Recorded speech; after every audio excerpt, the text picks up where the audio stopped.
It was a cool autumn evening in the small town of Millfield, Ohio, the kind of town where everyone knew each other, where secrets rarely stayed hidden for long. But on November 14, 2016, Millfield was about to discover a secret so dark and twisted it would leave the entire community in shock. James Walker, a 38-year-old insurance agent, lived an uneventful life with his wife, Lily. They had moved to Millfield 3 years ago, hoping the quiet suburban lifestyle would help them start a family. Their house was modest but well kept, with a neat lawn and a white picket fence that James had proudly painted himself. Yet, behind this idyllic facade, James was harboring an obsession that would soon spiral out of control. Across the street lived the Millers, an attractive couple in their early 40s, with an air of sophistication that made them stand out. Richard Miller was a successful lawyer, while his wife, Sarah, was a stay-at-home mom who occasionally dabbled in painting. With her vibrant red hair, sparkling green eyes, and easy laugh, Sarah quickly became the center of James's attention. What started as casual glances turned into something more insidious. James found himself constantly thinking about Sarah, imagining her in ways that he knew were wrong. He would linger by his window, watching her garden or read on the porch, feeling a rush every time she smiled or waved at him. Lily, busy with her own struggles of trying to conceive, remained oblivious to her husband's growing fixation. One evening, after a neighborhood barbecue, Richard and Sarah invited the Walkers over for a nightcap. It was the first time the couples spent time together socially. James could barely contain his excitement as he sat across from Sarah, her presence intoxicating. He noticed every detail, the way her eyes sparkled when she laughed, the subtle scent of her perfume, the slight touch of her hand when she poured him a drink. As the evening progressed, Richard regaled them with stories from his law practice, while Sarah talked about her latest painting project. James tried to engage in the conversation, but his mind was elsewhere, lost in fantasies about Sarah. He excused himself to use the bathroom, but instead wandered into the hallway, peeking into the Miller's bedroom. The intimacy of the space only fueled his obsession further. Over the next few weeks, James's behavior became more erratic. He started finding excuses to visit the Millers, offering to help Richard with home repairs or bringing over baked goods from Lily. Each interaction with Sarah left him wanting more. He began to dream about her, his thoughts consumed by what it would be like to hold her, to kiss her, to have her all to himself. One Saturday afternoon, James found his chance. Richard was out of town on business, and Lily was visiting her sister. James watched from his window as Sarah carried groceries into her house, struggling with the heavy bags. He seized the opportunity and rushed across the street, offering to help. Sarah, grateful for the assistance, invited him in for coffee. Inside, James couldn't help but admire the artwork that adorned the walls. He complimented Sarah on her paintings, and they soon fell into an easy conversation. She spoke about her love for art, how it was her escape from the pressures of daily life. James listened intently, hanging on her every word. For a brief moment, he felt a connection, something he had longed for but never experienced with Lily. As they sat in the cozy living room, the atmosphere shifted. Sarah, feeling comfortable, opened up about her struggles with Richard's demanding career and how she sometimes felt lonely. James, sensing an opportunity, leaned in closer, his voice soft and soothing. He told her she deserved to be happy, that someone like her should be cherished and adored. Sarah, caught off guard by the intensity in his eyes, shifted uncomfortably. She thanked him for his kindness, but made it clear that she was committed to her marriage. The rejection stung James more than he expected. He left the house that day, his mind racing with thoughts of what could have been. That evening, alone in his bedroom, James stared at the ceiling,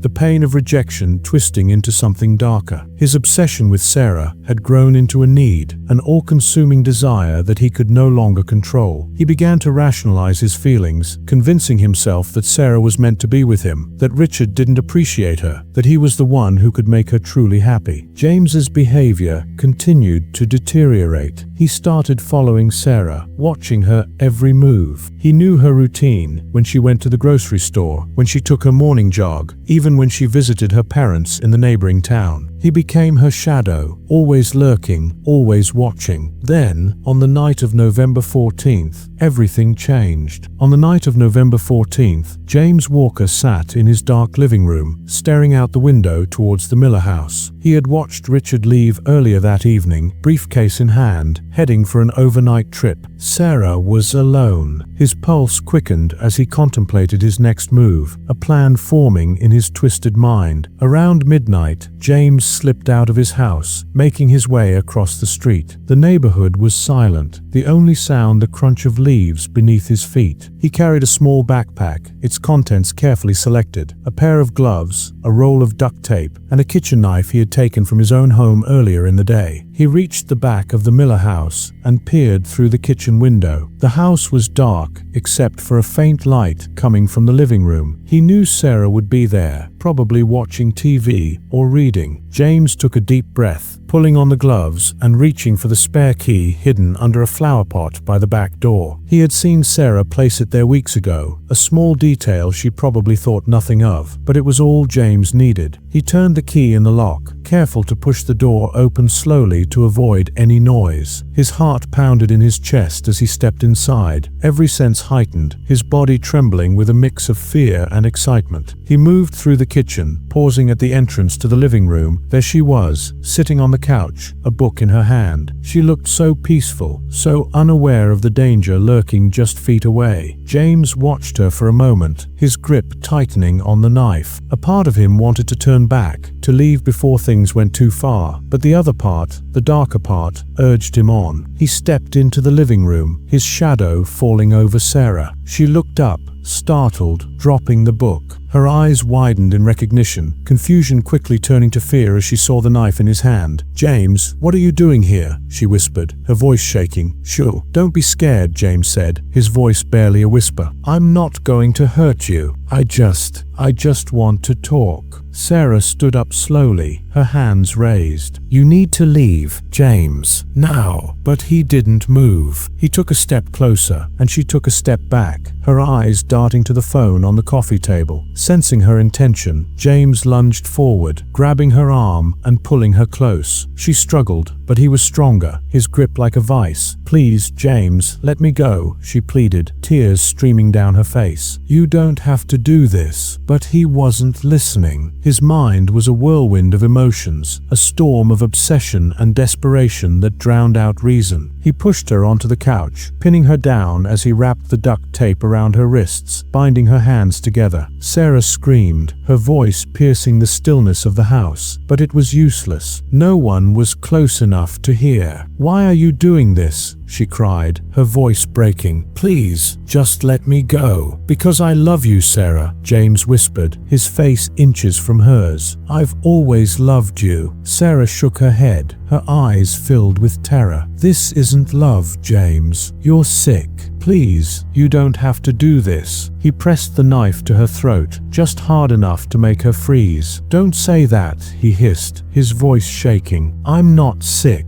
I just want to be with you. I can make you happy. I know I can." Tears streamed down Sarah's face as she looked up at him, her body trembling. "You're scaring me, James. Please, just let me go. I won't tell anyone, I promise." But he knew she was lying. She would tell Richard, and he would lose everything. He couldn't let that happen. Not now. Not after everything he had done. He tightened his grip on the knife, his hand shaking. "I'm sorry, Sarah," he whispered, tears filling his own eyes. "I didn't want it to be like this." And then, before he could stop himself, he plunged the knife into her chest. Sarah gasped, her body jerking as the blade pierced her skin. James pulled it out and stabbed her again and again, each thrust filled with a desperation he couldn't control. Blood spattered across his hands, warm and sticky, but he didn't stop. He couldn't stop finally. He collapsed onto the floor, the knife falling from his trembling hand. Sarah lay still on the couch, her eyes wide and unseeing, her chest covered in blood. James stared at her, his mind numb, the reality of what he had done slowly sinking in. He had killed her. The woman he claimed to love, the woman he had obsessed over for months, was dead because of him. And now there was no going back for a moment. moment. He considered running, just grabbing his things and disappearing, but he knew it was pointless. They would find him. They would know what he had done. There was no escaping this. James stood up slowly, his legs shaking. He looked around the room, the once cozy space, now a scene of horror. He had to think.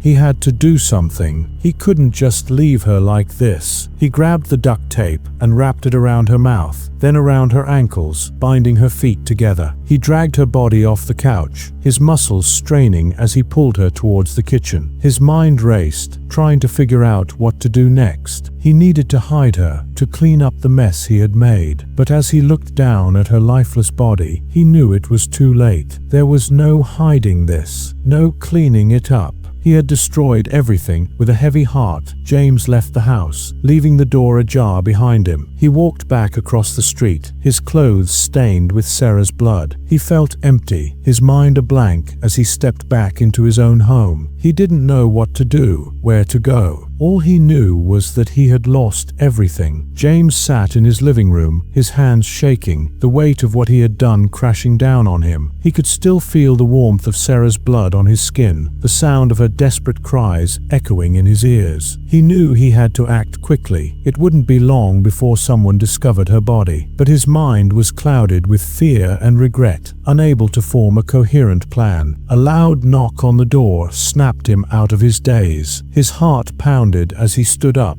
his legs unsteady. He opened the door to find Richard Miller standing there, his face pale and eyes wide with panic. "James, have you seen Sarah?" Richard asked, his voice trembling. "She's not answering her phone, and the door is open. I'm worried something's wrong." James felt his throat tighten. He tried to speak, but no words came out. His mind raced, searching for an excuse, something to get Richard away before he discovered the horror waiting for him.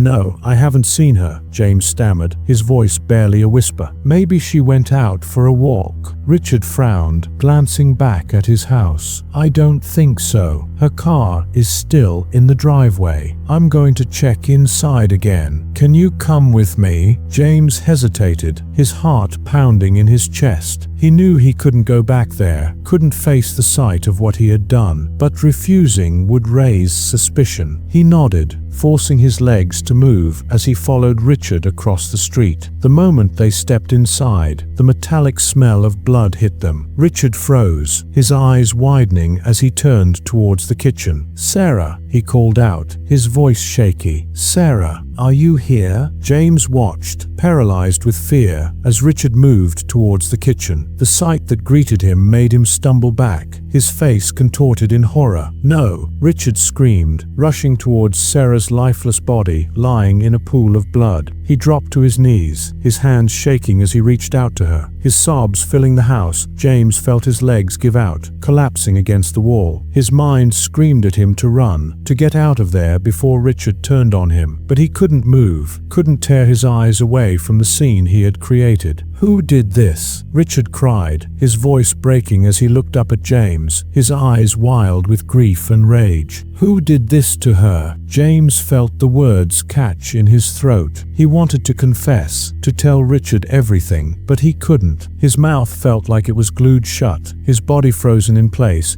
Richard pulled out his phone with trembling hands, dialing 911. "I need help," he sobbed into the phone. "My wife is dead. Someone killed her." Within minutes, the sound of sirens filled the air, the flashing lights reflecting off the windows. James watched in a daze as officers stormed into the house, their guns drawn. They pulled Richard away from Sarah's body, trying to calm him down as he screamed and thrashed in their arms' point. One of the officers approached James, his face stern. "Sir, are you all right? Were you here when this happened?" James shook his head, his mouth dry. "No, I just came over. I didn't." The officer frowned, his eyes narrowing as he looked James up and down. "You're covered in blood, sir. We're going to need to take you in for questioning." James felt his heart drop. He looked down at his clothes, the dark stains glaring back at him. He hadn't even thought to change, too consumed by the horror of what he had done. He nodded numbly as they led him outside, his mind spinning with 1,000 thoughts, none of them making sense. At the police station, James sat in a small, cold room, his hands cuffed to the table. Hours passed as detectives questioned him, their voices blending together in a blur of accusations and demands. He tried to lie, to say he didn't know what had happened, but the evidence was too strong. His fingerprints were all over the house, the knife, and Sarah's body. There was no escaping what he had done. Finally, broken and exhausted, he confessed. He told them everything, from his obsession with Sarah to the moment he lost control and killed her. Tears streamed down his face as he spoke, his voice shaking with remorse and fear. "I didn't mean to kill her," he sobbed, his body shaking. "I just wanted her to love me. I thought she would understand." But there was no understanding, no forgiveness for what he had done. The detectives listened in silence, their faces hard and unforgiving. They had heard it all before, the excuses, the regrets, but nothing could change the fact that a woman was dead because of his twisted obsession. The trial was swift. James was convicted of first-degree murder and sentenced to life in prison without the possibility of parole. Richard, devastated by the loss of his wife, sold the house and left town, unable to bear the memories that haunted him. The once quiet neighborhood of Millfield was left with a scar that would never heal, a reminder of the dark obsession that had torn it apart. As James sat in his cell, staring at the cold, grey walls, he wondered how it had all gone so wrong. What had started as a simple infatuation had spiraled into a nightmare, leaving nothing but destruction in its wake. He had lost everything, his freedom, his life, and the woman he claimed to love. And now,